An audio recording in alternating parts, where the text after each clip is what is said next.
Di pa naglalaro po tayo para magsimula sa ating gawain. Hiling po ang bawat isa na mag-settle down at tayo po ay mananalangin. Hingi tayo ng presensya ng Panginoon ngayong gabi. Hallelujah, hallelujah. Dakilang Diyos, Panginoon, mapagpalang Ama, maraming pong salamat, Lord, sa gabi na ito na pinagkaloob sa bawat isa sa amin. Salamat, Panginoon, sa pag-iingat at hinako mo kami ng ligtas sa lugar na ito upang makapagsama-sama muli, Panginoon, at humarap sa iyo, Diyos, ngayong gabi na may pasasalamat, puno ng tagumpay, Panginoon. At Lord God, sa gabi ito, Panginoon, kami po ay humihingi ng kapatawaran sa aming mga nagagawang pagkakamali sa iyo, Diyos. Gawin niyo po kaming karapat-dapat, Lord, na makinig sa iyo ngayong gabi, O Diyos.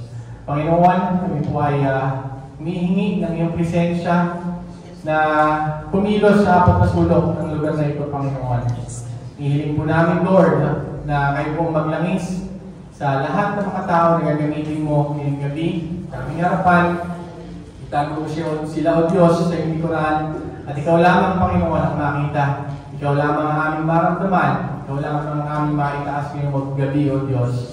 And Lord, sa gabi nito, sa aming pag-aalala din, Panginoon, ng 9 na taon na provision na binigay mo sa bawat isa namin. Kami po ay ubos na nagpapasalamat, O Diyos. Salamat sa bawat isa, sa presensya ng bawat isa, Panginoon, na ibinigay mo sa aming, Panginoon, ang aming mga kapatid na ito, Lord God, na sama-sama kami na naglilingkod sa iyo. Up to now, Panginoon. Salamat, Panginoon, sa patuloy na pagsama mo sa bawat isa sa amin, sa pagtulong mo sa bawat isa sa amin, Panginoon. At sa gabi nito, nawa, Panginoon, ay may balik namin sa iyo ang karampatang papuri, pagsamba, O Diyos. At ikaw lamang, Lord, ang aming maitaas at mapagpagpilan. Ito ang aming sinasama dinadalangin sa dakilang mong pangalan ng Jesus. Amen. Praise the Lord, hallelujah. At tayo tayo puri sa Panginoon. Praise the name of the Lord, tayo ay aming Lord sa aming kaming Diyos sa buhay. Lord Jesus.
Salamat ang magpakailanman.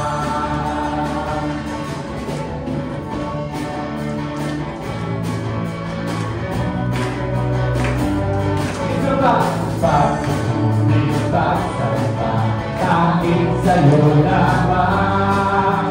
Diyos na makapangyarihan, pagpapailanman. Ang pag-ibig mo'y sapat sa kanino man. Hanggang di ka nagbabago, pagpapailanman. Ika'y aming sasambahin, ngalan mo'y sasambihin. Ang pag-ibig mo ang mahalaga sa amin. Sa gitna ng kalungkutan, ika'y papupurihan. Pasasalamat na magpapailanman. Ito ba? Ika'y aming sasambahin. Ngalan mo'y sasambihin. Pagkat pag-ibig mo ang mahalaga sa amin. Sa gitna ng kalungkutan, ika'y papupurihan. Pasasalamat ng magpapailanman. Ika'y aming sasambahin, ngalan mo'y sasambihin. Pagkat pag-ibig mo ang mahalaga sa amin. Sa gitna ng kalungkutan, ika'y papupurihan. Pasasalamat na magpapailanman. Ika'y aming sasambahin, ngalan mo'y sasambihin. Pagkat pag-ibig mo hanggang mahalaga sa amin. Sa gitna ng kalungkutan, ika'y papupurihan. Pasasalamat at magpapailanman. Pasasalamat at magpapailanman. Pasasalamat at magpapailanman.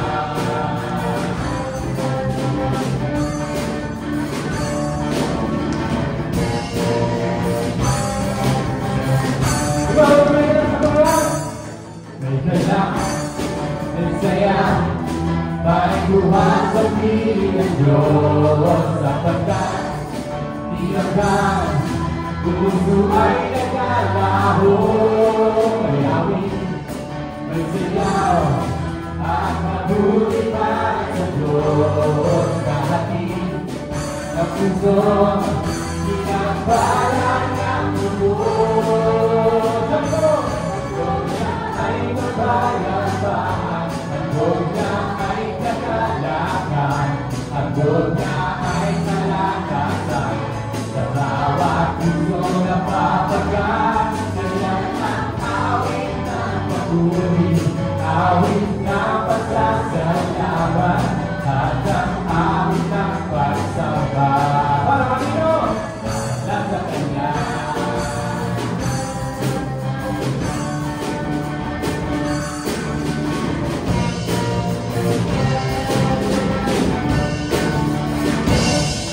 May sala, may saya, may buhat sa piling ng Diyos. Sapagkat di hanggang puso ay naglalaro. May awit,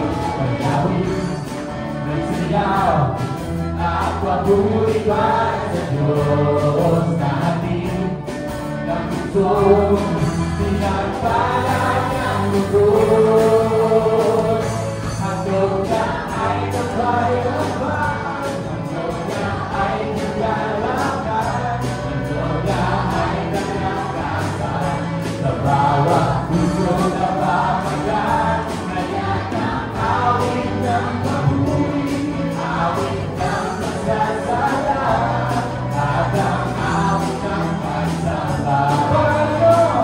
Para sa Kanya.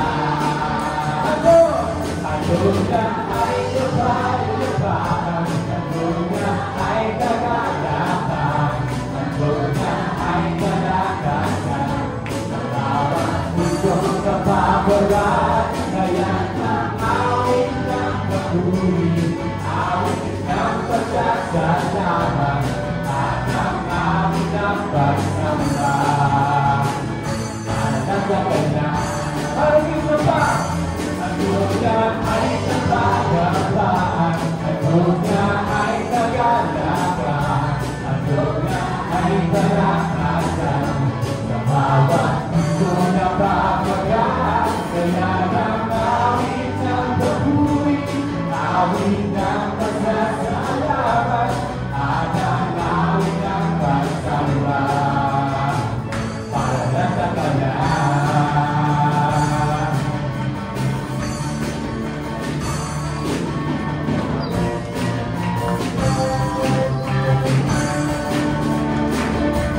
Tayo na sama-sama na magalay ng pagsamba. Tayo na sama-sama na umawit ng papuri. Na nag-iisang Diyos, nag-iisang Diyos, nagpupito. Ito ba? Tayo na sama-sama na umawit ng pagsamba. Tayo na sama-sama na umawit ng papuri. Na nag-iisang Diyos, nag-iisang Diyos, nagpupito.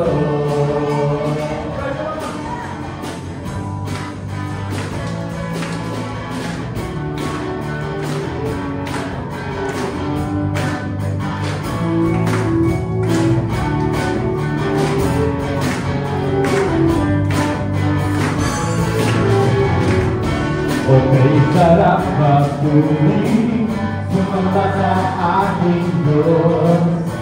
Okay, sarap tumawi, sumaya sa ating Diyos. Sabay-sabay na itataan ang ating mga tinig. Sabay-sabay na sisigaw ng Hallelujah. Tayo na sama-sama na magalay ng pagsamba. Tayo na sama-sama na umawit ng papuri. Sa nag-iisang Diyos, nag-iisang Diyos, Jesucristo.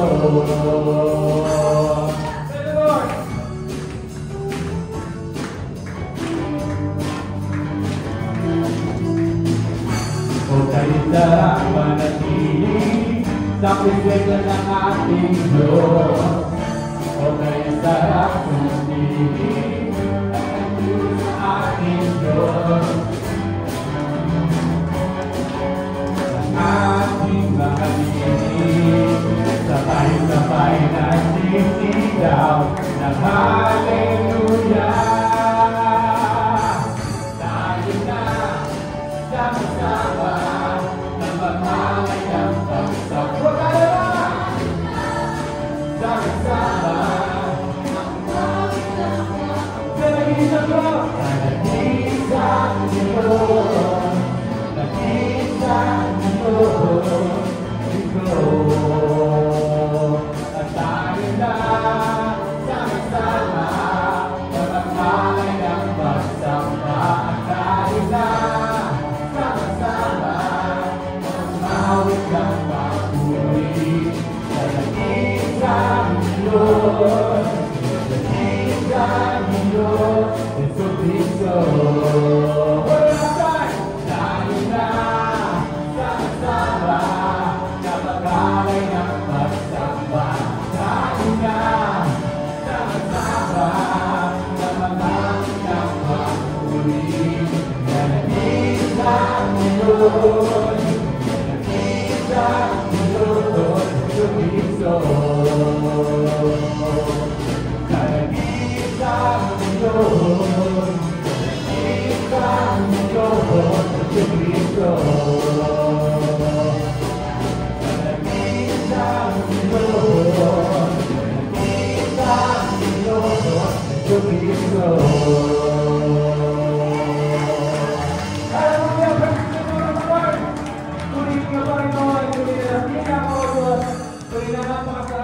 magpuli sa iyo, Diyos, magbigay ng aming pagsamba. Hallelujah. Glory to Jesus.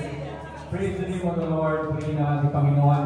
Patuloy tayo mga kapatid, sumamba sa ating Diyos. Ngayong gabi, hallelujah. Kasama natin ang Panginoon ngayong gabi, mga kapatid. At tayo po patuloy sumamba sa ating Diyos sa buhay. Hallelujah.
Wagas na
Buksan po natin kung mga Bible sa Hebrew 10, 24 to 25. Sabi po dito, let us be concerned for one another, to help one another, to show love, and to do good.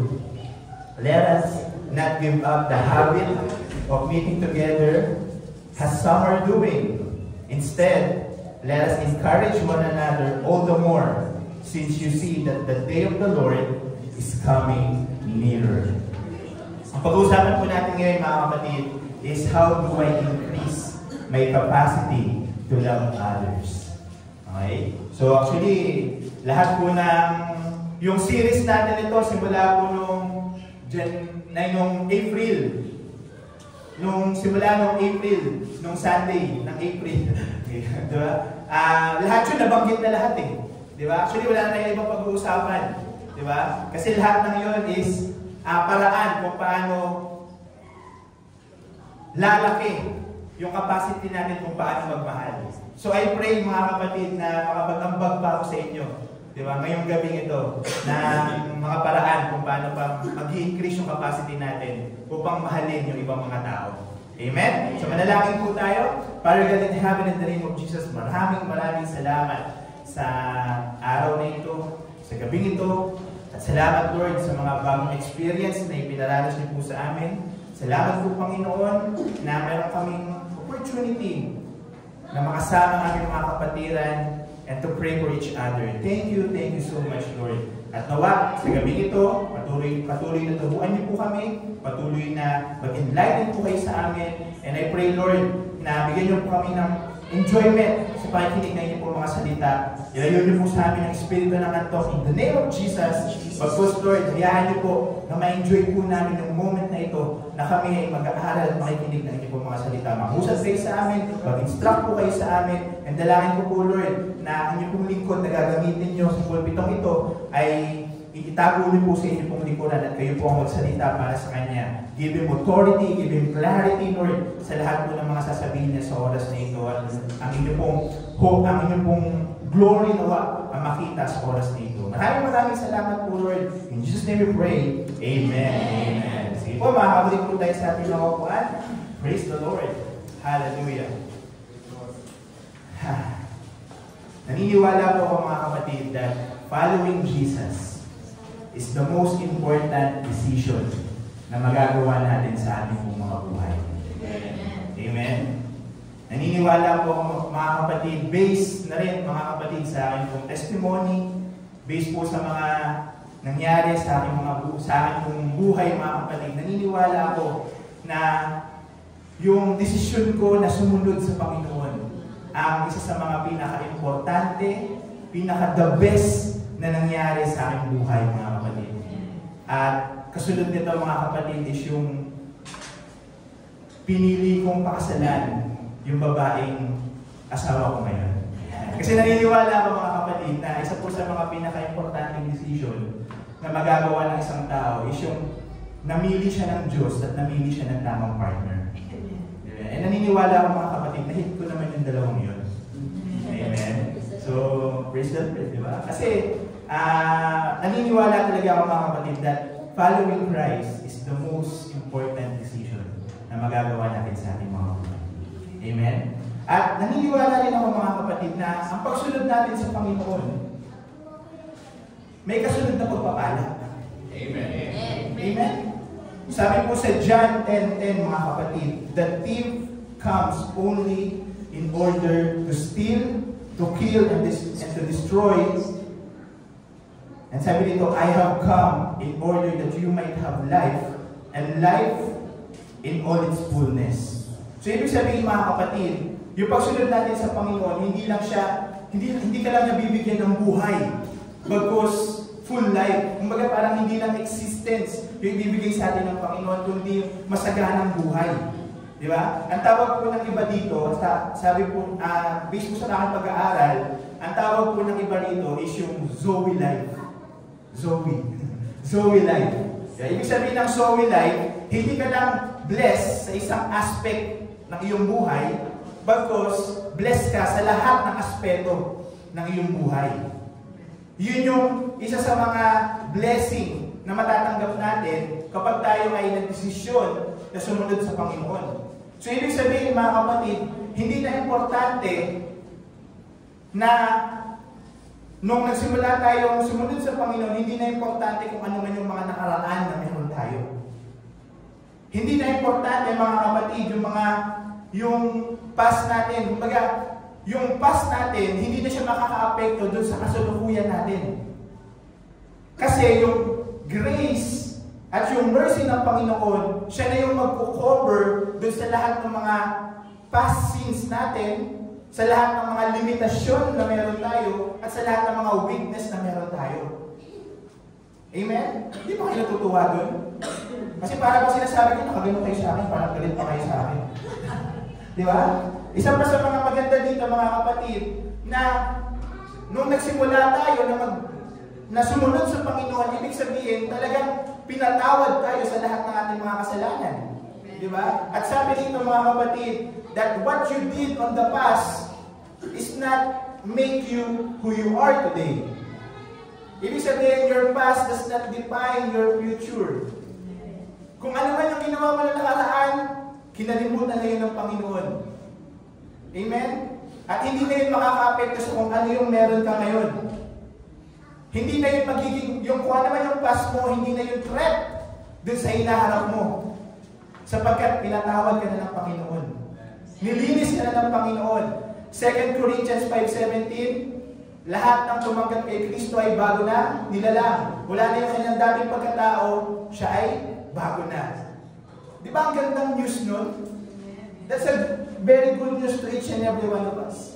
Di ba? At ang kagandahan pa rito mga kapatid, yung Diyos na nagbigay sa atin hindi lang ng oxygen, but bagkus yung Diyos na nagbibigay sa atin ng kalidad ng buhay, hindi lang siya nag-o-offer ng magandang buhay para sa ating lahat. Nag-o-offer din siya mga kapatid ng relationship sa bawat isa sa atin. Di ba? Ang Panginoong Jesus mga kapatid ay nag-o-offer sa bawat isa sa atin na hindi lang basta pagpapala yung ibibigay niya.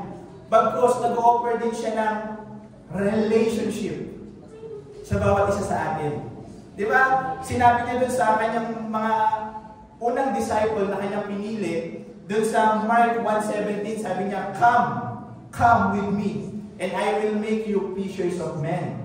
Di ba yung sabi niya? Yung come, mga kapatid, is a statement of invitation. Invitation of what? Of relationship. Amen? At itong Diyos, mga kapatid, na bumaba sa lupa sa katauhan ni Kristo, ay nag-iimbita sa bawat isa sa atin na magkaroon ng relasyon. At hindi lang basta relasyon, malalim na relasyon. Hindi lang acquaintance ito mga kapatid. Hindi lang yung relasyon na kapag nagkita kayo, oh hi, tapos wala na. Diba? Kasi meron po dalawang uri ng relationship mga kapatid. Alam niyo po ba yung dalawang uri ng relationship? Yung una is yung tinatawag na functional relationship. At yung pangalawa is personal relationship. Ano ba yung functional relationship mga kapatid? Yung functional relationship, ito yung uri ng relationship na meron tayo sa mga barbers natin or mga salon natin. Okay? Yung uri ng relasyon na meron dun sa mga driver. Okay? Yung ano natin, mga jeepney driver, mga tricycle driver na meron tayo. Di ba? Functional. Di ba? Sa mga labandera. Okay? Yung ganung klaseng uri ng relationship na meron. Di ba? Yung nag-aakwentuhan kayo, di ba? Pero hindi mo naman na ibabahagi sa kanya yung mga personal na buhay mo. Di ba? Functional relationship. Ito yung uri ng relationship na meron ka sa mga office mate mo. Yung tipong, ang relasyon nyo lang is based dun sa function kung bakit kayo nagkikita. Functional relationship. Pero ang ino-offer ng Panginoon sa atin, mga kapatid, personal relationship. Amen? Personal na relasyon. Amen? At itong Kristo na ito, mga kapatid, na nag-o-offer sa atin ng personal relationship, na kung saan ibinigay natin yung buhay natin sa Kanya. Sino rito yung mga nagbigay ng buhay sa Panginoon, taas ng kamay? Sige, konting participation lang para hindi tayo antukin. Okay? Kung ikaw, mga kapatid, nagbigay ng buhay mo sa Panginoon, na nag-o-offer ng relationship sa iyo, di ba ibig sabihin nun, mga kapatid, yung Diyos, yung Kristo, mga kapatid, na pinaglagakan mo ng buhay, yung Kristo na nag-surrender ka at sinabi mo sa Kanya, tinatanggap kita bilang aking Panginoon at personal na tagapagligtas. Di ba, ibig sabihin nun, mga kapatid, kung ano yung mission niya, dapat mission mo na din. Hindi na gets. Di ba? Ibig sabihin mga kapatid, yung Diyos na pinaglagakan mo ng buhay, merong misyon. At kung ibinigay mo yung buhay mo dun sa Kristo na pinaglagakan mo ng buhay at meron siyang misyon, di ba yung misyon niya dapat misyon mo din? Amen. Di ba? Kasi binigay mo yung buhay mo eh. So ibig sabihin, kung binigay mo yung buhay mo sa Kanya, ibig sabihin, kung ano yung dahilan kung bakit siya bumaba dito sa lupa, dapat yun din yung dahilan mo kung bakit ka sumusunod sa Kanya. Ano ba yung dahilan ni Kristo kung bakit siya bumaba dito sa lupa? Diba? Makikita natin yan mga kapatid sa Luke 19:10 na sinasabi dito, the Son of Man came to seek and to save the lost.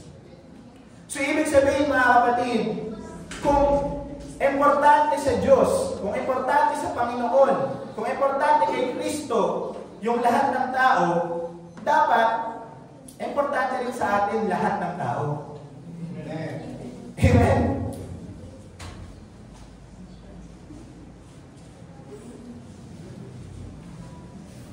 Kaso, ang daming ginawa at nilikha ang Panginoon na hindi natin gusto. Di ba? Ang daming sandamakmak yung mga bagay na nilikha ng Panginoon, kaso hindi natin gusto. Pero gusto yun ng Panginoon. Sandamakmak yung nilikha ng Panginoon na mahal niya, pero hindi naman natin mahal. Diba? Last week, ano yung mga pinag-usapan natin? How to love difficult persons. Diba? Tapos yung Sunday, bago yun, diba? Ano yung topic? How to deal with difficult person. Parang halos parehas lang yun eh. Tama po ba? Halos same lang, diba? Hindi ako diba? Pero isipin natin mga kapatid, diba? Ang daming nilikha ng Panginoon. Di ba? Lahat ng nilikha ng Panginoon, mahal niya. Pero tayo, namimili lang tayo ng mamahalin natin. Amen? So, ibig sabihin mga kapatid, in order for us na masagot yung how do I increase my capacity to love others, ito ay nakasalalay sa iyo. Sapagkat ang tamang sagot po dun mga kapatid is depends on you. Oh, may natatawa. Di ba? Kasi bakit? Kasi hindi po ba tayo mga kapatid, namimili lang tayo ng mamahalin natin. Namimili lang tayo ng mga gugustuhin natin. But don't get me wrong mga kapatid. Okay? Inuutusan tayo mga kapatid na mahalin lahat ng tao. Pero meron yung exemption. At yun yung mga pag-uusapan natin ngayong araw na ito. How do we increase our capacity to love others? Di ba? Isa sa mga sagot mga kapatid, love like Christ. Magmahal tayo kagaya ni Kristo, hirap naman. Di ba? Hirap. Kasi nga mga kapatid, si Kristo, mga kapatid, ay ang invisible image of the invisible God. Ay, is an image of the invisible God. Amen? Si Kristo. At sabi mga kapatid sa 1 John, God is love. So, ibig sabihin mga kapatid, kung ang Diyos nagkatawag tayo sa katuhan ni Kristo at ibinigay mo yung buhay mo sa Kanya, at kung ang misyon niya ay iligtas ang lahat ng naliligaw, ibig sabihin, mission mo na din yun.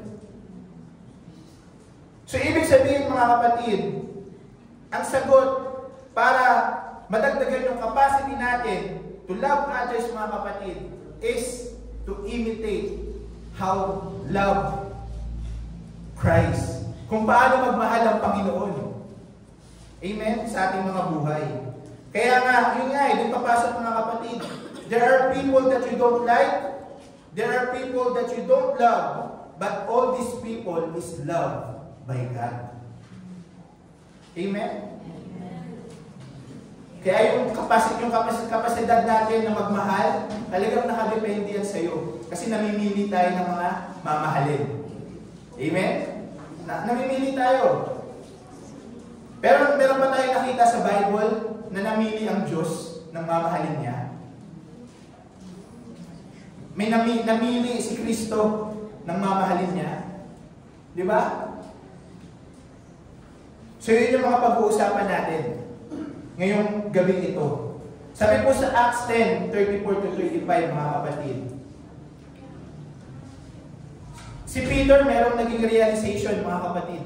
At ang naging realization ni Peter, mga kapatid, sabi dito, Peter began to speak, I now realize that it is true that God treats everyone on the same basis.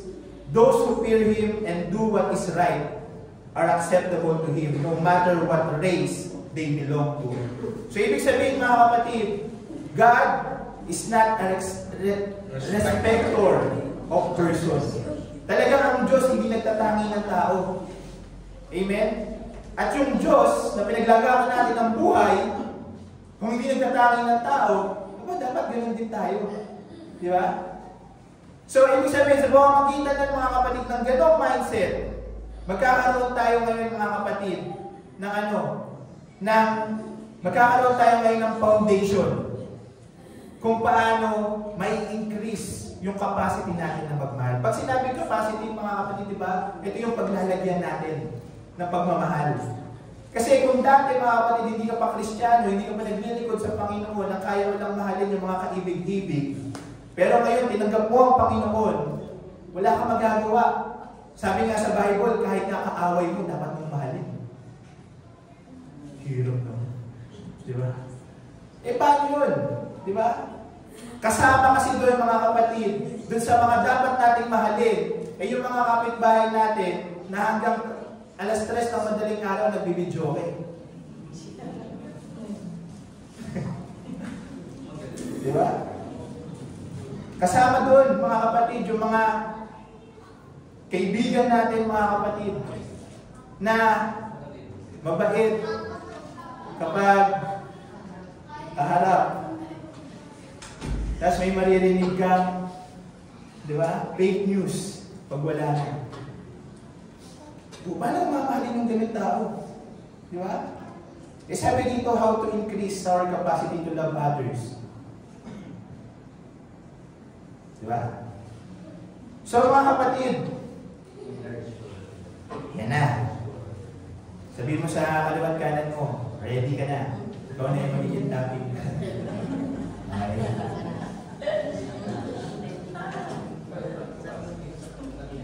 Pero ito yung mga kapatid. Di ba ang Panginoon hindi nagtatangi ng tao? O ganun din ang Diyos sa'yo. Di ba? Ang Panginoon hindi siya nagtatangi ng tao at kahit ano pa, mga kapatid, yung pakiramdam mo sa iyong sarili, kahit pa sa pakiramdam mo na ikaw na yung pinakawalang kwentang tao, di ba? O makasalanang tao, o unworthy ka sa paningin ng Diyos, ang Diyos, handa ka pa ding mahalin. Amen? Kasi nga, God is not a respecter of person. Hindi siya nagtatangi ng tao. Di ba? Kahit pa kinamumuhian mo ang iyong sarili. Di ba? Mahal ka pa rin ng Panginoon. Kaya nga sinasabi ko kanina, mga kapatid, it doesn't matter yung past mo na. Di ba? Kasi hindi na yun hadlang, kasi sumunod ka na sa Kanya. Amen? Simula pa nung nag-repent ka, nabautismuhan ka, pag-ahon mo sa tubig, di ba? Isa ka na, bago mo nilalang. Di ba? It's a very great news to each and every one of us. Di ba? So, ibig sabihin, mga kapatid, yung capacity natin to love others is big, infinite, unlimited. Kaso, tayo lang yung may problema. It's not you, it's me. Amen? Tayo lang may problema kasi. Amen? Kung babalikan natin mga kapatid, yung Hebrew 10:24-25. Ang sabi rito mga kapatid, let us be concerned for one another. Okay?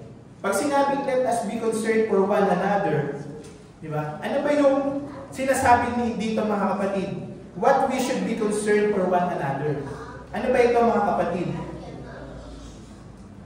Kung babasahin natin mga kapatid yung 1 Thessalonians 3, verse 5. Ito, sinare ko ito kanina dun sa atin pong sharing kanina.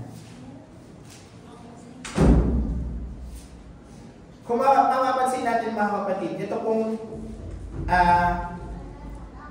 pinag-uusapan natin mga kapatid is how to increase our capacity to love others. In what way tayo, bakit natin kailangan palakihin yung capacity natin sa pagmamahal? Diba? Bakit? Anong rason?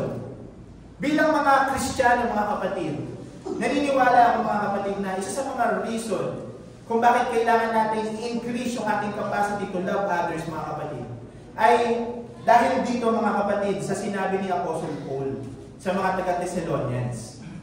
Okay? Kasi mga kapatid, naniniwala ako mga kapatid, dito sa sinabi niya. Ano ba yung sinabi niya mga kapatid? 1 Thessalonians 3:5, ang sabi po rito, that is why I had to send Timothy. I could not bear it any longer. So I sent him to find out about your faith. Surely, it could not be that the devil had tempted you and all our work had been for nothing. Okay? Ano pong context nito mga kapatid? Ang context nito mga kapatid, si Apostle Paul mga kapatid ay isang apostol na napunta mga kapatid sa Thessalonians. Okay? At dito mga kapatid sa Thessalonians ay sobrang na ano siya, na nagkaroon siya ng matinding bonding sa mga Kristiyano dito sa Thessalonians. Okay? At dahil itong si Apostle Paul ay malaki yung kanyang ginagampanan sa ministeryo ng ating Panginoon Jesucristo, kailangan niyang magpunta sa iba't ibang lugar para magministeryo din sa iba't ibang mga churches. At itong si Apostle Paul, hindi siya pwedeng madistino sa isang lugar. Kasi nga, dinadala siya ng Panginoon sa iba't ibang mga lugar. Kaya nung siya ay umalis dito sa Thessalonians, na-miss niya itong mga tao ito. Okay? At nung na-miss niya itong mga tao ito, mga kapatid, sinulatan niya ng love letter itong mga tao ito. At isa dun sa mga sinabi niya dun sa love letter na ito, mga kapatid, ay ito, na sabi niya, pinadala niya si Timothy dyan, okay, pinadala niya si Timothy para bumalita dun sa mga taga-Thessalonians. At nung bumalik si Timothy, okay, merong magandang balita si Timothy. Okay? Pero dun sa love letter mga kapatid, sinabi niya dito na surely it could not be that the devil had tempted you and all our work had been for nothing. Ibig sabihin mga kapatid na si Apostle Paul, okay, nag-aalala siya dun sa mga pananampalataya ng mga taga-Thessalonians. Since hindi niya ito nakikita, since ito ay hindi niya nakakausap, nag-aalala siya na baka itong mga taong ito, since hindi niya nakikita, hindi niya nakakausap, ay baka hindi na nagsisimba, di ba? Hindi na nakakapanalangin, hindi na nakapagbasa ng Biblia, di ba? Bakit? Kasi baka nahulog na dun sa temptation ng diablo sa kanila. So, ibig sabihin mga kapatid, si Apostle Paul naniniwala siya dun sa work of the devil, sa trap ng devil mga kapatid. Diba? Nung sinabi niya ito dun sa mga taga-Thessalonians, naunawaan ko dito mga kapatid na si Apostle Paul naniniwala siya na ang diablo talaga kumikilos sa mga Kristiyano na kagaya natin. At naniniwala ako mga kapatid na kailangan natin palakihin yung capacity natin to increase. Kailangan natin increase yung capacity natin to love others simply because the devil works. Naniniwala ba kayo mga kapatid? Kumikilos ang diablo? Kung ikaw hindi ka kumikilos, ang diablo kumikilos. Sa paanong paraan siya kumikilos at bakit siya kumikilos? Kumikilos siya para wasakin yung mga pananampalataya ng bawat isa. Diba? Kung babasahin natin mga kapatid yung 1 Thessalonians 3-5, diba? Mababasa niyo doon mga kapatid, 5 times niyang sinabi yung faith, yung pananampalataya. Kasi concern si Apostle Pablo sa pananampalataya ng mga taga-Thessalonians. Nasabi niya, baka natitempt na kayo ng diablo dyan. Diba? Kasi hindi niya nakikita. Diba? Hindi niya nakakausap itong mga tao ito. Diba? Kasi mga kapatid, naniniwala ako mga kapatid that temptation is strong in isolation. Ano po ibig sabihin mga kapatid? Alam niyo po ba mga kapatid na mas malakas ang temptation kapag ikaw lang mag-isa? Wow, ang lalakas niyo ha? Diba? At naniniwala ako mga kapatid na mas matindi yung temptation kapag walang taong accountable sa'yo. Walang taong nagpipray para sa'yo. Mas malakas ang temptation kapag walang taong nangangamusta para sa'yo. Wala namang pakailan yung mga tao sa akin. Gawin ko na lang, ano gusto mong gawin? Kapag ang isang tao hindi nararamdaman yung pagmamahal ng church, which is church is not just a place to go to, but a church is a family, is a community. Amen? Kapag hindi yung nararamdaman ng mga tao na nakapaligid, hindi naramdaman yun ng isang tao na merong church na nagmamahal sa kanya at naging isolated siya, that's the time mga kapatid na magiging malakas yung temptation sa kanya. Doon nauhulog ang isang Kristiyano. At alam niya Apostle Paul yun. Amen? Diba? Isolation mga kapatid is the number 1 tactics ni Satan mga kapatid in order for us to be prideful and selfish. Minsan nakala natin kaya mo na. But time will come mga kapatid. Maintindihan at maunawaan mo na kailangan mo ng church. Kailangan mo ng tao na mananalangin para sa iyo. Kaya nga blessed na blessed ako mga kapatid sa ginawa natin ngayong araw na ito. Kompleto eh. Di ba? Nanalangin tayo para sa isa't isa. Tapos nanalangin tayo na mag-isa. Kasi napaka-importante ng mga kapatid. Pero ito pa yun mga kapatid, nanalangin tayo mag-isa, pero corporate pa din. Nanalangin tayo on our own, pero kasama pa rin natin yung mga kapatid natin. Naiyan si ba mga kapatid? At damang-dama ko yung kapangyarihan ng mga kapatid. Bakit?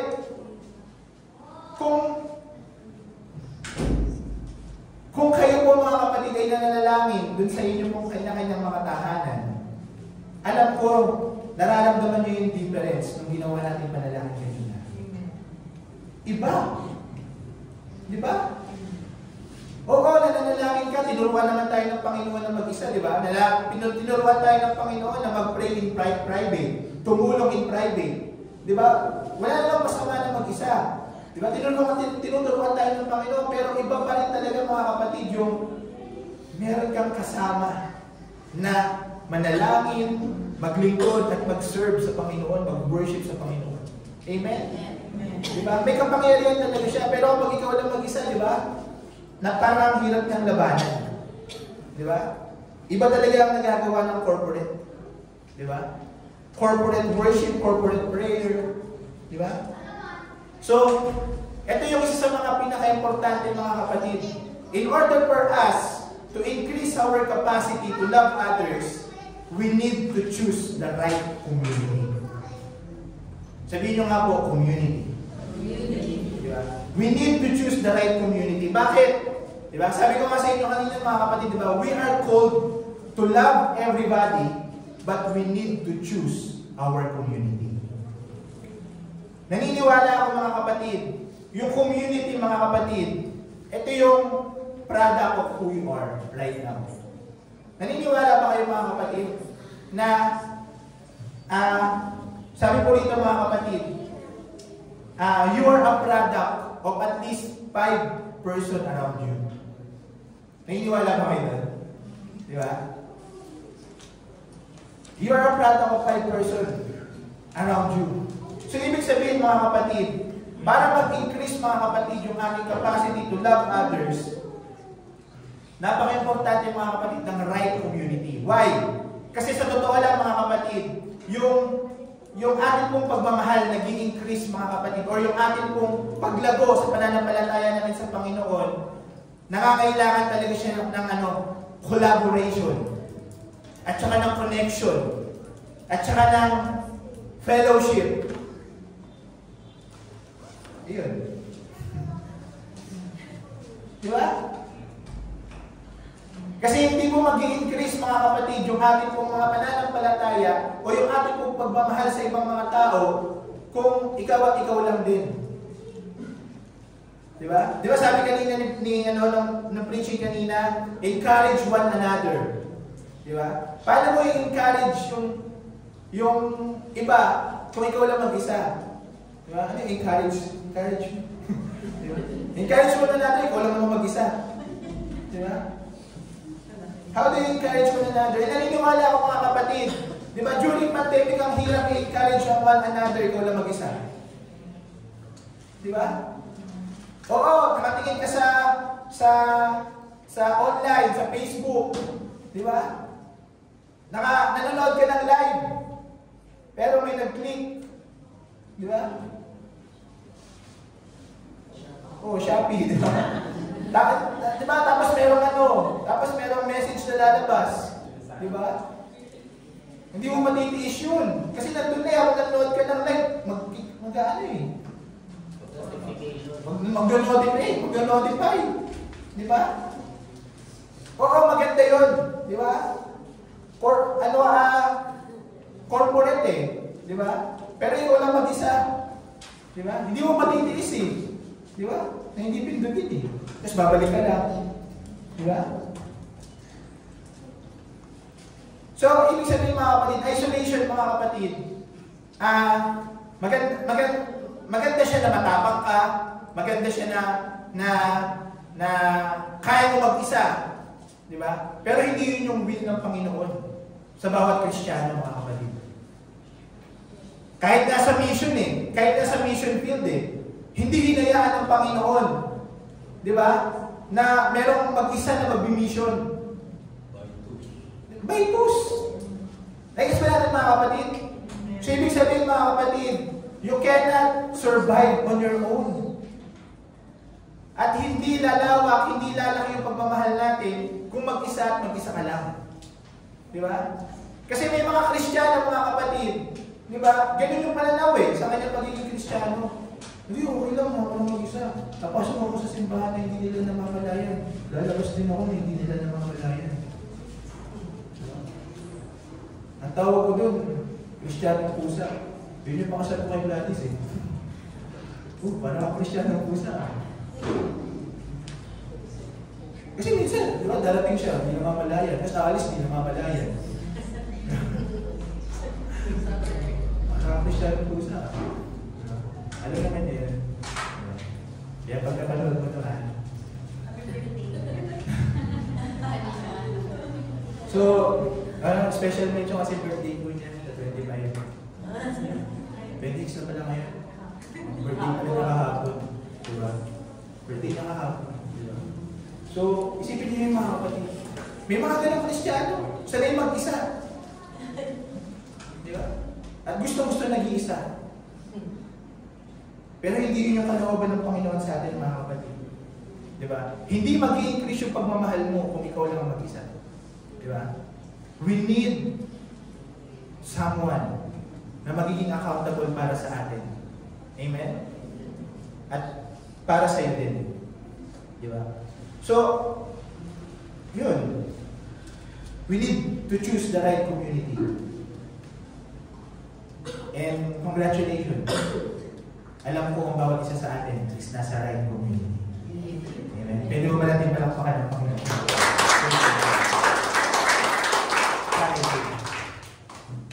Sayang mo, wala yun ba?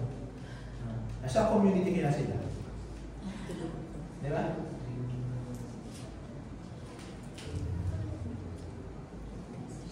Kung babalik tayo mga kapatid dun sa Hebrew 10, 24 to 25, sabi rito, di ba? Let us be concerned for one another, to help one another, to show love, and to do good. Okay? So, ibig sabihin mga kapatid, our capacity to love others is through collaboration, through connection, through fellowship. Di ba? Mag-i-increase yung pagmamahal mo. Di ba? Kapag merong collaboration, pag merong community, di ba doon mo matututunan mga kapatid kung paano, yun nga, encourage ang bawat isa, mahalin ang bawat isa, at doon talaga mag-i-increase mga kapatid yung pagmamahal mo. Okay? Bakit? In what way mga kapatid? Kasi, hindi ka na mag-isa eh. Meron ka lang kasama. So, ibig sabihin mga kapatid, if you are in the community mga kapatid, lalawak yung pagmamahal mo, lalaki yung pagmamahal mo kasi matututunan mo ngayon mga kapatid na laging maging available. Matututunan mo ngayon mga kapatid na laging available, laging nandyan. Di ba? Kagaya ng preaching kanina, to show up. Di ba? Bakit mga kapatid? Kasi matututunan mo ngayon mga kapatid na kapag wala ka, may mali-discourage. Di ba?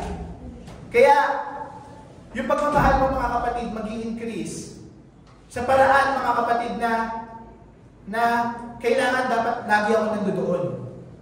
Kasi, ito yung kalooban ng Panginoon sa bawat isa sa atin. Amen? Ito pa, napaka-importante nito mga kapatid. Mag-i-increase yung pagmamahal natin if we have conversation with others.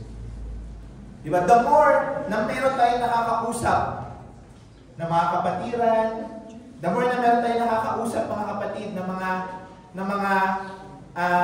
kapatid natin, lalo na yung mga hindi natin madalas nakakausap, tapos nakakausap mo sila. Diba?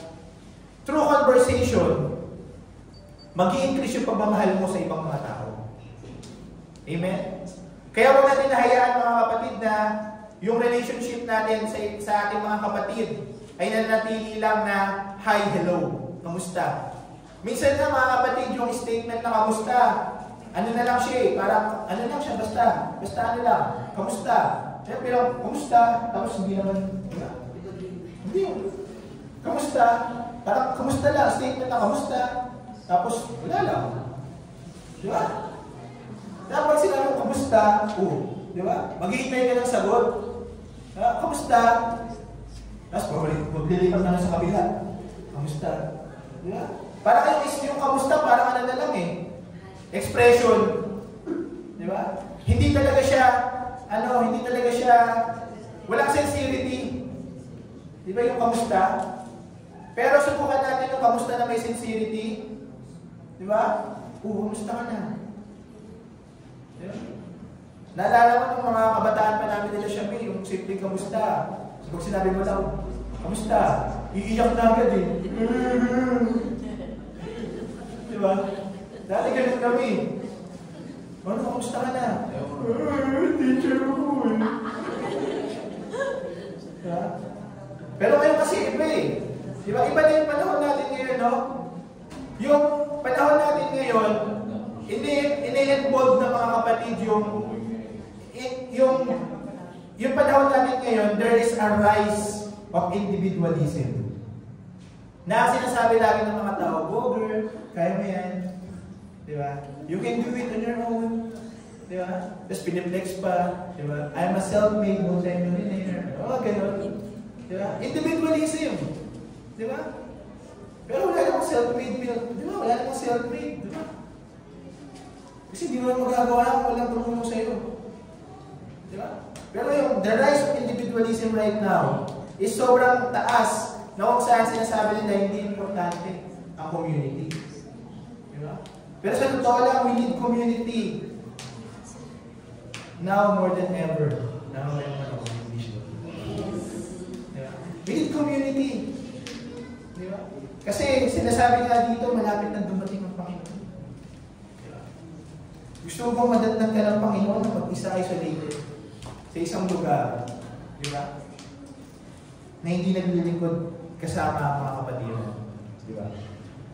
And minsan kasi mga kapatid, may nagiging problem tayo when it comes to personal relationship sa ating mga kapatid. Hindi tayo nakakabuo ng relationship simply because yung dapat na dinadaan sa consistency, dinadaan natin sa intensity. Ano po ibig kong sabihin? Minsan mga kapatid, mas pinipili natin yung intensity over consistency. Ano po ibig sabihin yan mga kapatid? Yeah. Bigyan ko ito example. Kapag ito po bang Bible, nabasa ko ng isang buo. Isang gabi lang, buong Bible, nabasa ko. Pwede na ba ako maging pastor? Nabasa ko naman eh. Isang buo eh. Pwede na ba ako maging pastor? Di ba? Eh bakit? Nabasa ko naman yung buo eh. Di ba ito naman yung tinuturo natin mga preacher? Yung pastor? Eh nabasa ko naman isang buo. Pwede na ba ako maging preacher? Di ba dapat pwede na? Di ba? O syempre hindi. Bakit? Kasi hindi porket minuya mo ng isang nguyaan ay magmamature na agad. Di ba? Hindi porket mag-sit up ako ng 1,000 times ay lalabas na yung abs. Di ba? Bakit? Di ba? Kasi kailangan mga kapatid ng consistency. Minsan kasi mga kapatid, dinadaan natin sa intensity yung pagmamahal natin or yung paglilingkod natin sa Panginoon. Ano po ibig kong sabihin mga kapatid? Di ba? Minsan, di ba yung supposedly dapat yung minsan din tayo eh. Di ba sinasabi natin na parami yung kain ko ng New Year. Di ba? Kaya yung supposedly dapat yung workout mo ng 2 oras naging 4 na oras. Di ba?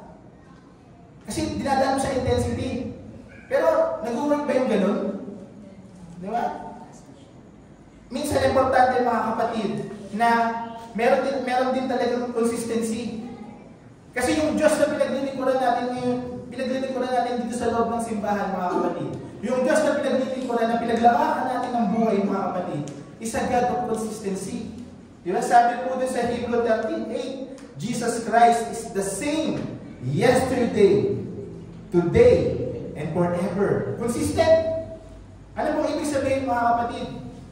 Di ba? Ibig sabihin ng pagiging consistent mga kapatid is kahit na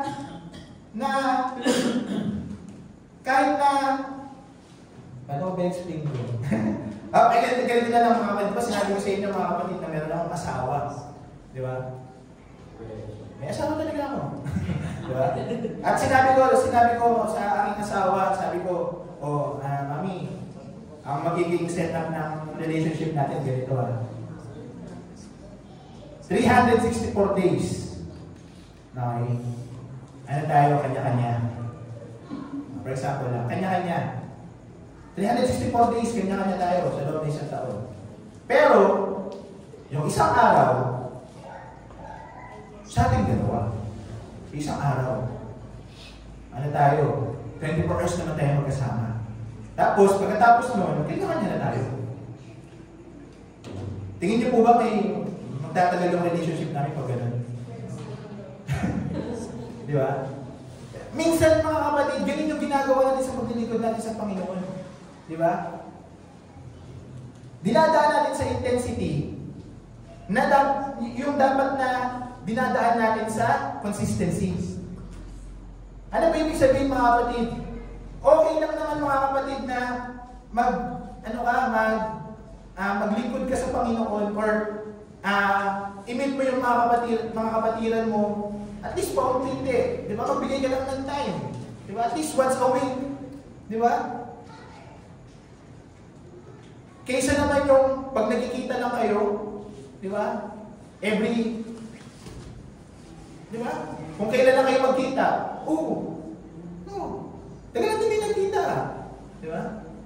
following month, gano'n na naman. Tagal natin hindi nagkita. Di ba? Tagal natin hindi nagkita. Di ba? Kaya di ba wala na kayong ibang napag-usapan kasi ang lagi mong sinasabi sa kanya, tagal natin hindi nagkita. Di ba? I-Englishin ko, long time no see. Kasi natin mga kapatid, may mga bagay tayo na dapat ginagawa consistency, pero dinadaan natin sa intensity. Di ba? So yun lang. Balik tayo sa Hebrew 10, 24 to 25. Okay, bilisan ko na lang mga kapatid kasi inatok na kayo eh. Di ba? Sabi po rito mga kapatid, let us not give up the habit of meeting together as some are doing. Okay?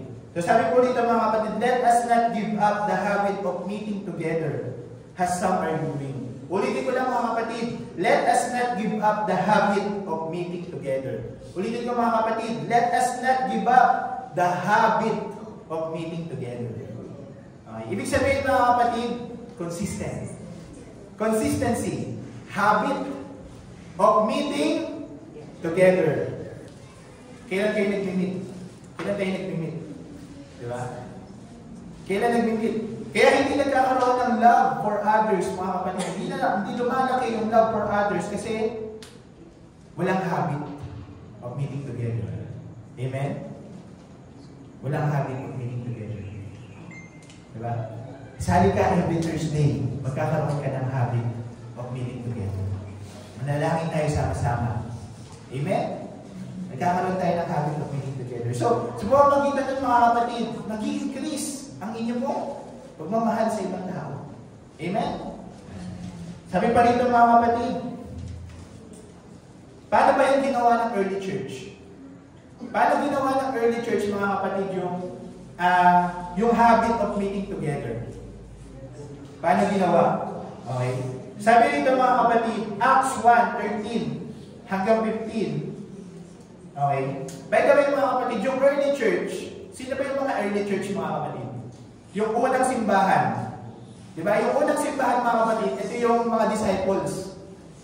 Yung mga disciples mga kapatid, nung si Jesus Christ umakyat na sa langit, diba? Merong inutos ang Panginoon sa kanila. Ano yung inutos? Go ye therefore and preach the gospel to every creature. Diba? He that believeth in his baptism shall be saved. Diba yung sinabi? Gamit na gamit yun sa akin kung mga pangangalan sa gospel. Diba? Diba? Pagkatapos nun mga kapatid, ano yung next na ginawa nila? Diba? Sinunod naman nila yun. Sinunod nila yun. Pero, ano muna yung una nilang ginawa mga kapatid? Meron muna silang unang ginawa. At mababasa natin yan dito sa Acts 13 to 15. Sabi dito, they entered the city and went up to the room where they were staying. Peter, John, James, and Andrew, Philip, and Thomas, Bartholomew, and Matthew, James, son of Alphaeus, Simon, the Patriot, and Judas, son of James. So, di ba ito yung mga disciples? Sabi dito, they gathered frequently to pray as a group. Okay? Ano sabi? Frequently. They gathered frequently. Consistent ba? Consistent. Di ba? Sabi dito, together with the woman and with Mary, the mother of Jesus, and with his brothers. Sabi dito, a few days later, there was a meeting of the believers, about 120 in all. And Peter stood up to speak. So, sabi dito, nung sila mga kapatid ay naghihintay doon sa promise ng Panginoon, which is the Holy Spirit, di ba? Anong ginawa nila? Sila ay nag-meeting frequently. Para mag-ano? Para mag-pray. At gano'n sila kadami during that time? Gano'n kadami? 120. 120 sila. Di ba? Ngayon, ano nangyari? Alam natin yung story. Di ba? Dumating yung day of Pentecost. Di ba? At bumaba yung Holy Spirit sa kanila. Then suddenly, di ba? Nangaral si Peter. At nung nangaral si Peter, ano yung sunod na nangyari? Di ba? Sabi dito, Acts 2:41 to 42. Di ba? Nung nangaral si Peter, many of them believed his message and were baptized. And about 3,000 people were added to the group that day. Di ba? Nung nangaral si Peter, Di ba? Pagkatapos nilang maghintay, nung hinihintay dapat nilang hintayin, ibinabasa nila yon, sabi dito, 3,000 soul, si Peter nag-preach at 3,000 soul ang naligtas. Di ba? So, ibig sabihin mga kapatid, kung ikaw against ka sa mega church, yung early church, mega church in one day. Di ba? Yung panahon natin ngayon, kumbaga parang, nung panahon ni Peter, isang preaching, 3,000 soul ang naligtas. Pero sa panahon natin ngayon, 3,000 preaching, isang soul lang ang maliligtas. Ganyan sa panahon natin ngayon eh. Di ba? Pero ito pa, dadagdagan natin mga kapatid, sabi rito, they spent their time in learning from the apostle, taking part in the fellowship, and sharing in the fellowship meals and the prayers. Di ba? May consistency ba? May consistency kasi, hindi porket, naka 3,000 soul na tayo, na tayo. Okay na yan. Inulis lang natin yung mga 3,000 soul na yan. Hindi, sabi pa rito kasi mga kapatid, they spend time learning from the apostle. Ibig sabihin, nag-i-spend sila ng time learning from the apostle. Di ba? So ano bang sunod na nangyari dyan mga kapatid? Ang sunod na nangyari, di ba, they never stop. Kasi kung babalikan natin, Acts 2:46, di ba, sabi rito, day after day, they met as a group in the temple and they had their meals together in their homes, eating with glad and humble hearts. Ulitin ko day by day. Di ba? Day by day. Kaya dito naniniwala ako mga kapatid, talagang meron talaga silang may meeting pa sila on weekdays. Kasi kung wala, dapat week by week. Di ba? Day by day. Di ba? So, consistent ba? Consistent. Di ba? Kaso hindi pa dyan nagtatapos mga kapatid. They never stop. Bakit? Kasi sabi nito, Acts 4:4. Di ba? Sabi ko sa Acts 4:4, but many who heard the message believed, and the number grew to about 5,000. Di ba? So, ibig sabihin, from 120, naging 3,000. From 3,000, naging 5,000. Bakit? Kasi may consistency. They never stop. Amen? So, sabi pa dito mga kapatid, Acts 4:32-35. Okay, mabasahin natin mga kapatid. Okay, sabi dito mga kapatid, the group of believers was one in mind and heart. None of them said that any of their belongings were their own, but they all shared with one another everything they had. With great power, the apostle gave witness to the resurrection of the Lord Jesus, and God poured rain blessing on them all. There was no one in the group was in need.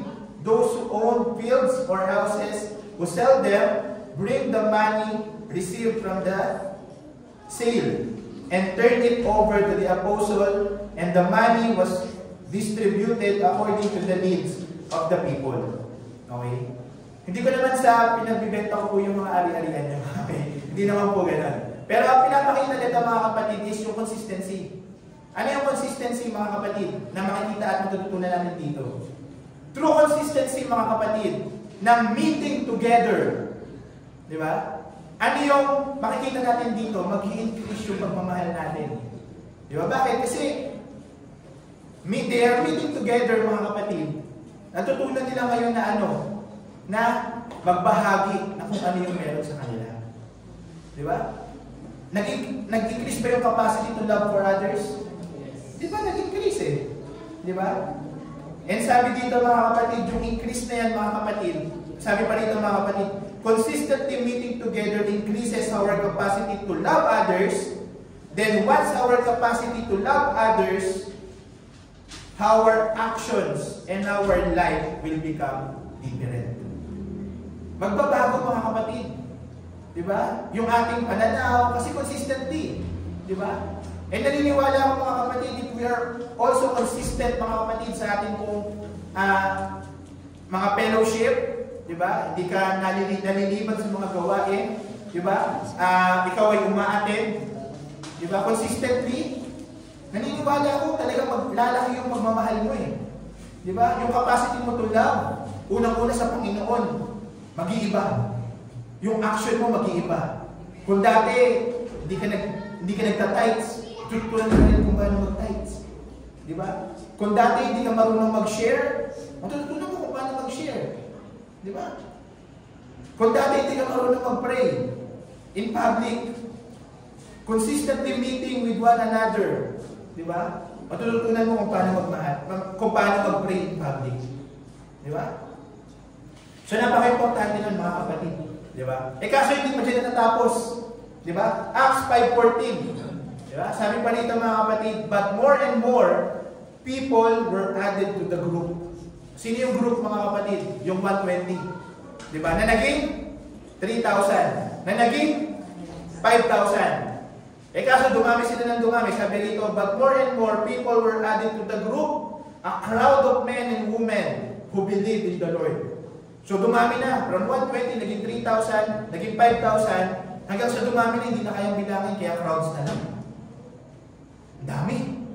Di ba? And, alam niyo po ba mga kapatid, based po dun sa napag-aralan ko, dun sa research na napag-aralan ko, ang Jerusalem that time mga kapatid is 200,000 in population.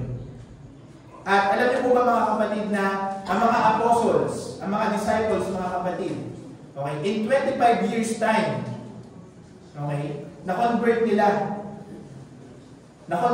mga kapatid, yung Jerusalem, they grew up to 100,000 believers. Di ba? In 25 years time. Di ba? And sabi pa rin mga kapatid, kahit yung kanilang mga kaaway, na-convert nila. Kahit yung mga Pharisees na dati hindi naniniwala, biglang naniwala. Di ba? Tumanggap din sa Panginoon. Di ba? Yung kapangyarihan mga kapatid ng consistency. Di ba? That's the power of consistency. Amen? Di ba? So, ibig sabihin mga kapatid, hindi natin pinag-uusapan dito yung numbers, okay, yung pagiging mega church, di ba? Hindi natin pinag-uusapan dito eh. Di ba? Ang pinag-uusapan natin dito mga kapatid is yung capacity natin na magmahal, nangyayari siya if we are consistent. At kapag ikaw consistent, mag-i-increase yung pagmamahal mo. At kapag nag-increase yung pagmamahal mo, dahil consistent ka, maraming tao ang maliligtas. Yung dapat na maligtas, maliligtas. Bakit? Kasi hindi ka tumitigil dun sa katotohanan na meron ka. Amen? Pwede mo ba natin palakpakan ng Panginoon dun sa bagay mo? Last na po mga kapatid. Balik po tayo sa Hebrew 10:24-25. Sabi rito, since you see that the day of the Lord is coming nearer. Diba? Ano po ibig sabihin niyan mga kapatid? Apostle Paul, di ba? Kagaya na sinabi ko sa inyo kanina mga kapatid, is reminding us dun sa 1 Thessalonians 3:5, di ba? Na si Satan, gagawin niya yung lahat ng mga kaya niya para i-detach tayo dun sa source. Gagawin niya lahat ng mga kaya niya para yung faith mo mawasak, para yung faith mo ma-discourage, para hindi ka na magpatuloy sa Panginoon. Amen?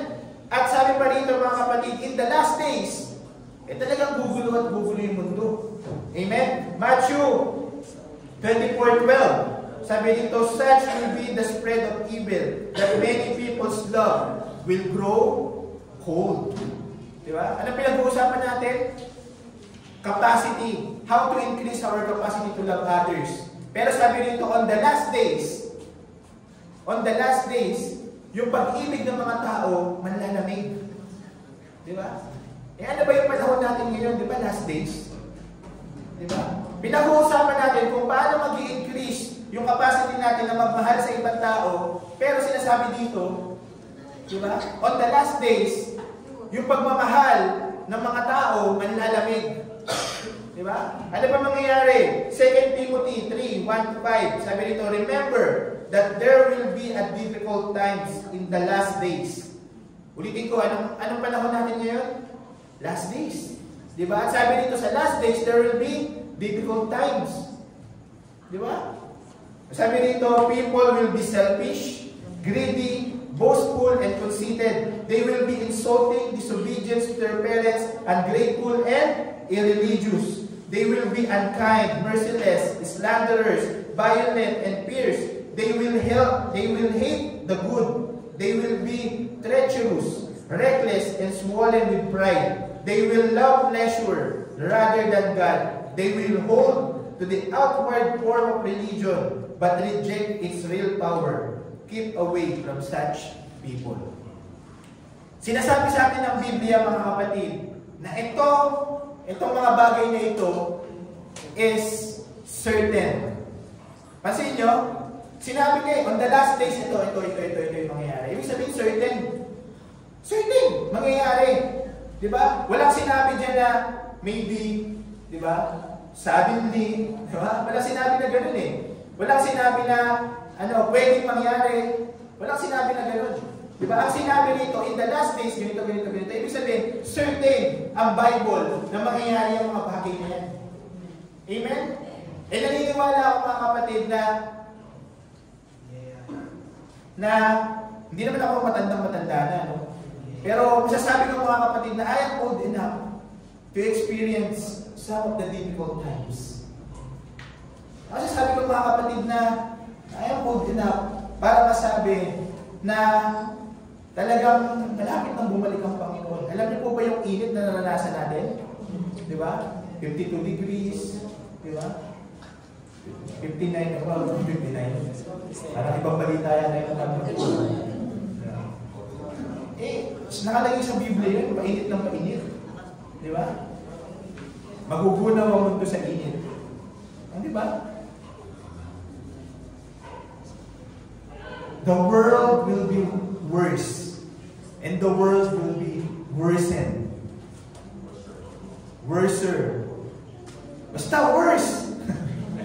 Di ba? Pero sabi dito, mga kapatid, that's why we need to increase our capacity to love others. Yeah. Why? Because yung mga dapat na maligtas ay kailangan maligtas. Diba? Hindi ko alam kung kanino mag-minister to kasi antok na kayo. Diba? Pero sinasabi dito, mga kapatid, sa ating pong pangangaral right now, mga kapatid, na we need to increase our love for others. We need to be consistent. Kasi may mga yung nasa community na meron ka. Di ba? May mga tao doon, mga kapatid, na tinatawag ang Diyos. Kailangan lang nila ng representative. Kailangan lang ng Panginoon ng representative para sa kanila, para makilala sila. Para makilala nila ang Panginoon. Di ba? Kung hindi naging representative si Brother Kim Dan para kay Brother Ian, wala siya dito ngayon. Diba? Ganun din kay Sister Doris yung mga nadala niya. Diba? Ikaw, sino yung dadalhin mo? Diba? Naniniwala ako, mga kapatid, na ang pinaka-main reason why we need to increase our capacity to love others, it's because someone needs the gospel right now. Diba? Merong tao na nangangailangan ng salita ng Panginoon. You just need to show up. Kailangan mo lang. Diba? You just need to show up. Kailangan mo lang magpakita sa kanila. Kailangan mo lang lakasan yung loob mo na, oy, Kristiyano mo, baka pwede mo mag-share ng gospel sa inyo. Amen? Pero nakakatawa, mga kapatid, JP yung asawa ko ngayon. Yung asawa ko, mga kapatid, nasa daycare center siya. Hindi ko naman alam, mga kapatid, kung bakit. Siguro kasi talagang, mukha talaga kami mayaman eh. Pero totoo, hindi talaga kami mayaman. Sobra, sa itsura lang talaga. Di ba? Pero halos lahat talaga ng tao, tingin nila sa amin, ang yaman-yaman namin. Di ba? Kaya, ayun, yung asawa ko, lahat ng, yung dalawang anak kasi, nag-aaral na sila. Wala siyang magawa. Lagi siyang, it's either presidente siya, kapag tinanggihan niya yung pagiging presidente, magiging vice president siya. Parents, teacher. Di ba? So, sabi ko sa kanya, hanggat maaari sana, ayaw natin ma-involve. Kasi nga, dami na natin ginagawa, ikaw lang yung mag-isa sa bahay, ganito. Kaso wala kang talagang dinadala dun. Di ba? And, isa sa mga nagiging nangyayari tuloy sa kanya, mga kapatid, nagiging no choice siya na mag-encourage ng ibang mga tao. Bakit?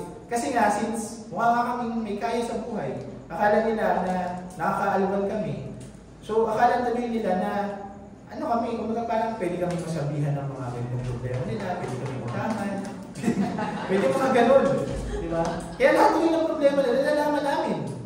Di ba? Yung mga classmate ng mga anak ko, yung mga parents nila, ganun. Di ba? Pupunta sa bahay, magpapa-counsel, ganun. Di ba? Ano gagawin namin? Ganito. Di ba? Yung nakaraan nga, gusto yun, may nagbarilan dito, so may malapit lang dito yun. Di ba yung sa nagbarilan? Yun, isa yun sa mga classmate ng yung classmate nung sa daycare. So sabi ko, grabe talaga, di ba? Ang kailangan lang talaga is, kumbaga parang gamitin yung opportunity to do good.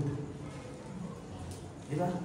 Kasi kailangan talaga ng tao na makarinig ng encouragement. Kailangan talaga ng tao na makarinig ng something na kakaiba na hindi na naririnig sa labas.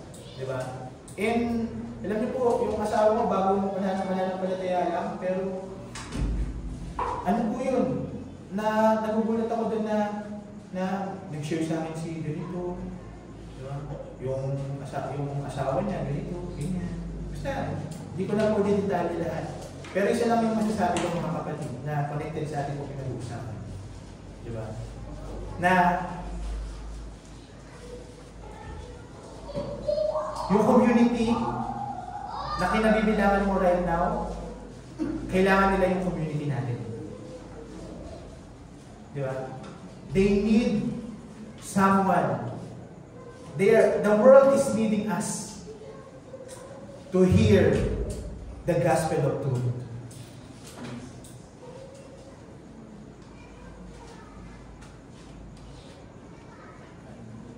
Ayun pala naalala ko na. Kasi nga, di ba sabi nila, alam kasi nila, nag-preach ako eh. Kasi, pag pinopost ng asawa ko, ganito eh. Yung mga pinopost, di ba yung sabi yung picture? Ano kaya pwedeng gawin sa ganito? Ganyan. Ano mo gano'n? Di ba?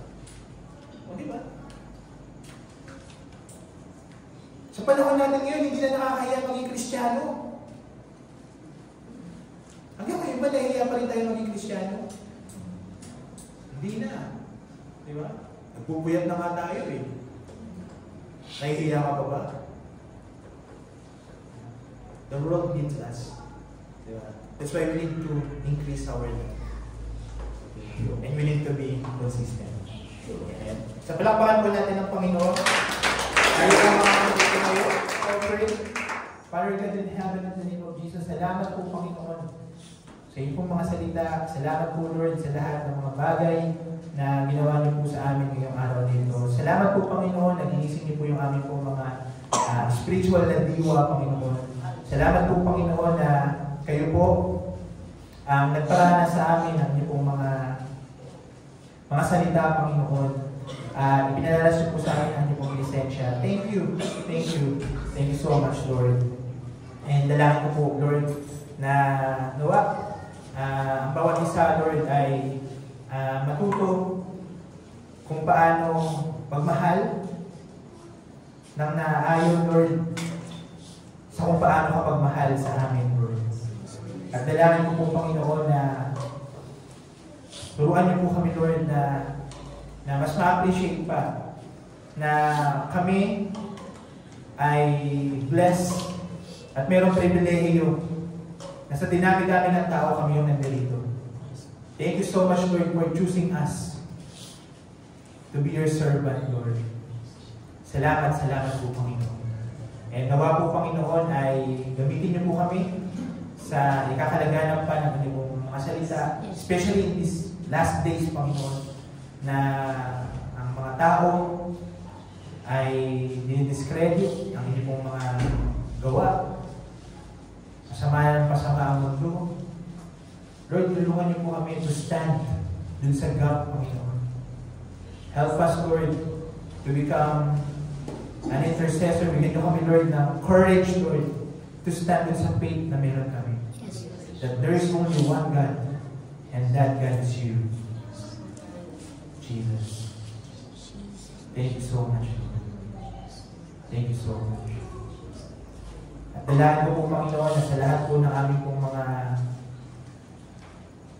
kasama namin ngayong araw na ito, lahat po ng mga may pangangailangan sa oras na ito, dumudulog po ako, Lord, ng provision, ng blessing para sa kanila, Lord. Ano mga problema, Lord, kayo po ang magbigay ng solusyon. Kung meron po may mga karamdaman o may mga sakit po sa aming pong mga kapatiran sa oras na ito, we are praying for healing right now in the name of Jesus. In the name of Jesus. At kayo po ang patuloy na mag-provide ng lahat ng mga pangangailangan namin. Lord, I am praying for blessing upon blessing to each and every one of us. In Jesus' name. Dali niyo po kami sa mga susunod namin gawain na excited at handang mag-uwi sa mga pasin. Maraming salamat po. In Jesus' name. Amen. Tapos po na mga kamay. Tapos po na ng magbat sa ating iglesia. Gamitin tayo ng Panginoon sa pagpapalagaan ng kanyang mga salita. You are dismissed na po in Jesus' name. God bless you all. Happy